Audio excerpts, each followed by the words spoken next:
చూస్తున్నారుగా making video వచ్చేసి hair oil అండి.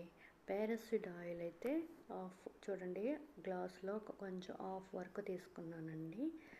ఆయిల్లో 2 టేబుల్ స్పూన్ మెంతులు అయితే వేసానండి. నెక్స్ట్ వచ్చేసి 6 మందార పూలు అయితే రేఖ మందారం తీసుకున్నానండి. తర్వాత కరివేపాకు అయితే వేసుకున్నానండి. ఇదంతా గిన్నెలోని బాగా కలిపేసి పొయ్యి మీద అయితే పెట్టేసుకున్నానండి.